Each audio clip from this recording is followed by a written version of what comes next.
Hi friends, காலைலனா என் brother வந்து mystery shop வந்துருச்சு, வந்து ஓப்பன் பண்ணு அப்படின்னு சொன்னாப்புல. சரி ஓப்பன் பண்ணி பார்த்தோன்னா எனக்கு வந்து 86% வந்துருச்சு. உங்களுக்கு எத்தனை பர்சன்டேஜ் வந்துச்சுன்னு சொல்லிட்டு கமெண்ட் பண்ணுங்கள். சரி, காக்காசி பண்டல் வந்து நான் வாங்குகிற ஐடியாலே இல்லை. சரி, காக்காசி பண்டல் வாங்குகிற ஐடியா இருக்குது. ஏன்னா என் டைமண்ட் இல்லைங்கவும் நான் அதை கண்டுக்காமல் விட்டுட்டேன்.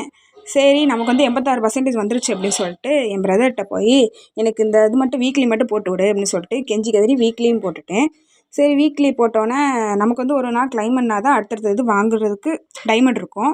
சரி, நம்மக்கிட்ட வந்து 200 டைமண்ட் தான் இருக்குது அப்படின்னு சொல்லிட்டு இப்போதைக்கு ஏதாவது ஒன்று வாங்கிப்போம், அப்புறம் நாளைக்கு காக்காசி பண்டல் வாங்குவோம் அப்படின்னு சொல்லிட்டு நம்ம க்ளோவால் வாங்கலாம்னு சொல்லிட்டு நான் க்ளோவால் வாங்க போகும்போது என் பிரதர் என்னன்னா, இல்லை நான் தான் ஃபஸ்ட்டு க்ளோவால் பார்த்தேன், அப்புறம் நான் தான் க்ளோவால் வாங்குவேன் அப்படின்னு சொல்லிட்டு நீ வாங்கக்கூடாது அப்படின்னு சொல்லிட்டு என்கிட்ட சண்டை போட்டு வந்தாப்புல.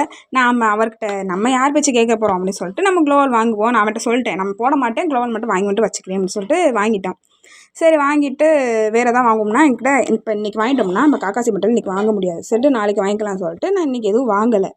இன்றைக்கி எதாவது வாங்கலாம்னா நாளைக்கு அப்புறம் ஒரு நாள் இப்படியே போயிடும். சரி, நாளைக்கு ஒரு ஏதாவது 2 சேர்த்து வாங்கிப்போம் சொல்லிட்டு